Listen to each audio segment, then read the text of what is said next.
Perkenalkan, saya Noval Azhar Saputra dari Prodi Akuntansi Fakultas Ekonomi Universitas Negeri Semarang. Untuk memenuhi mata kuliah auditing 1, di sini saya akan memaparkan sedikit materi yang ada pada mata kuliah auditing 1, yaitu tentang tahapan dan tujuan laporan audit serta apa saja sih opini yang ada dalam audit laporan keuangan. Mari kita simak selengkapnya. Ini saya akan memaparkan materi yang pertama, yaitu tentang tujuan laporan audit. Apa sih laporan audit? Laporan audit sendiri yaitu sebuah laporan auditor yang menyatakan bahwa pemeriksaan telah dilakukan sesuai dengan norma pemeriksaan akuntan. Nah, tujuan laporan audit sendiri ini memiliki tujuan untuk menilai kewajaran atau kelayakan penyajian laporan keuangan yang telah dibuat oleh perusahaan sendiri. Serta kelayakan dan kewajaran ini mengacu pada prinsip akuntansi yang berterima umum, dan selanjutnya penilaian tersebut akan tercermin pada opini audit. Kita akan simak opini audit selengkapnya.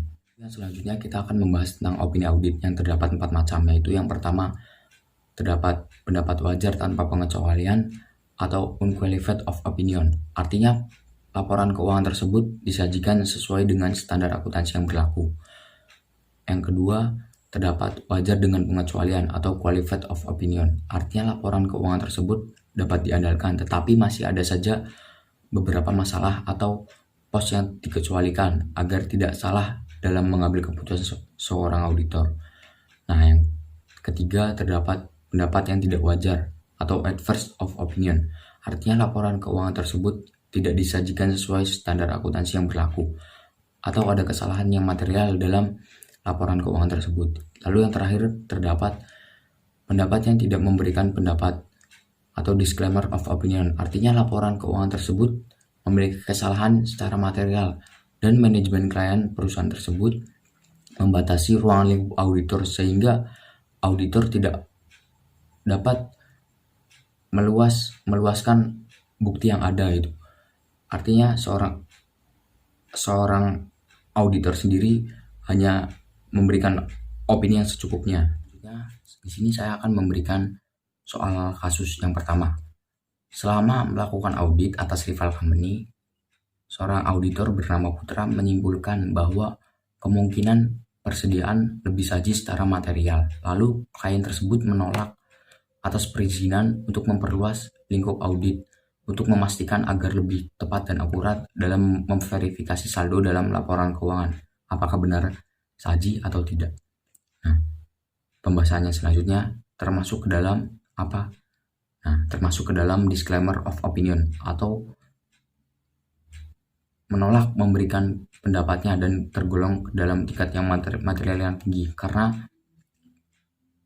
klien tersebut menolak atau tidak mengizinkan ruang lingkup audit diperluas, maka ruang lingkup audit tersebut hanya secukupnya saja dan seorang auditor memberikan pendapat sesuai pada lingkup audit tersebut.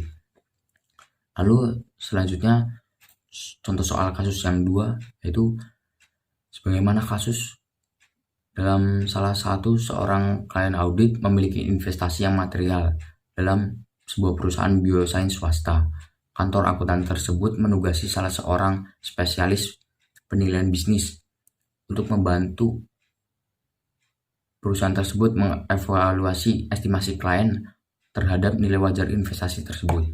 Lalu Anda sebagai salah seorang auditor menyimpulkan bahwa pekerjaan dari spesialis penilaian bisnis itu menyediakan bukti yang cukup dan tepat.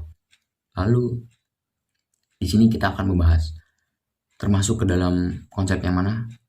Termasuk ke dalam pendapat wajar dengan pengecualian atau qualified of opinion dan tergolong ke dalam tingkat yang cukup material. Di sini dalam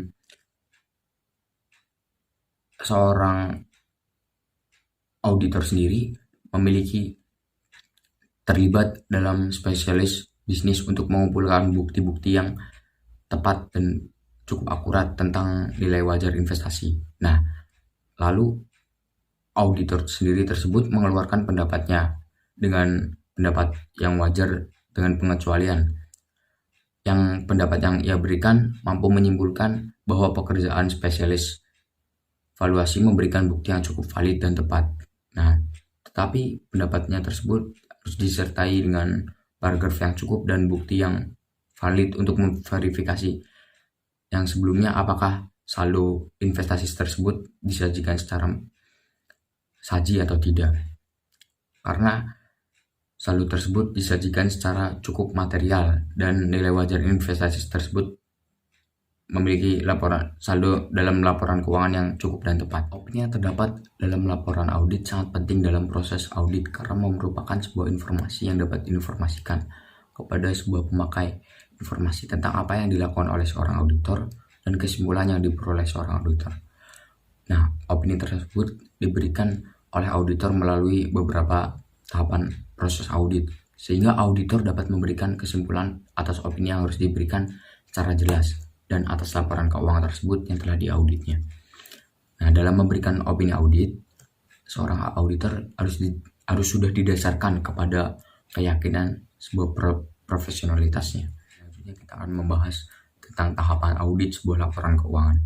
Yang pertama terdapat penerimaan perikatan audit. Sebagaimana hal utama yang sangat penting, penerimaan perikatan audit merupakan sebuah kesepakatan antara kedua belah pihak. Untuk memutuskan kesepakatan, auditor juga harus mempertimbangkan hal-hal seperti integritas manajemen, identifikasi risiko, menilai independensi, lalu yang selanjutnya menentukan kompetensi dan kemampuan seorang auditor untuk sebuah profesionalitasnya. Lalu yang kedua terdapat perencanaan proses audit dalam sebuah tahapan audit laporan keuangan. Tahapan yang selanjutnya itu merencanakan proses audit sendiri. Nah, untuk membuat perencanaan audit, seorang auditor harus melakukan beberapa kegiatan seperti memahami industri klien tersebut, melakukan prosedur analitik, menentukan materialitas, menetapkan risiko audit dan risiko bawaan, serta memahami struktur pengendalian intern dan menetapkan risiko pengendalian tersebut. Lalu yang paling penting, mengembangkan rencana audit dan program audit sendiri. Tahapan ketiga atau yang terakhir yaitu pelaksanaan pengujian audit, yaitu setelah membuat perencanaan audit seperti sebelumnya, maka saatnya kita akan melaksanakan pengujian audit. Pada tahapan ini seorang auditor melakukan 3 pengujian, yaitu yang pertama pengujian analitik, yang kedua pengujian pengendalian, yang ketiga pengujian substansif. Dalam pengujian analitik yang dilakukan oleh seorang auditor dengan mempelajari data-data dan informasi yang ada, sebagaimana informasi bisnis klien perusahaan tersebut, dan membandingkan dengan data yang lain agar informasi yang didapatkan secara cukup dan akurat, tepat, dan valid. Lalu yang kedua, terdapat pengujian pengendalian, merupakan sebuah prosedur audit yang untuk melakukan verifikasi atas efektivitas pengendalian internal sebuah perusahaan tersebut. Lalu yang terakhir, pengujian substansif yang dilakukan oleh seorang auditor untuk mengaudit apakah menemukan kesalahan dan langsung memberikan pengaruh pada laporan keuangan tersebut atau tidak. Nah,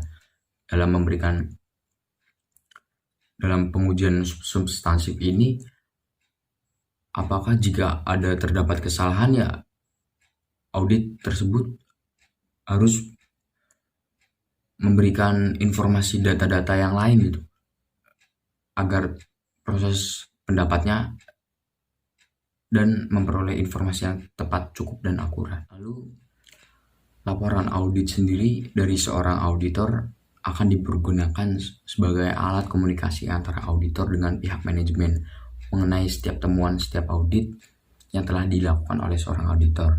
Dari setiap temuan tersebut yang telah diselesaikan akan dibuat satu laporan tertulis dan telah ditandatangani dengan auditor dengan sebuah klien perusahaan secara standar dan mengharuskan hal ini.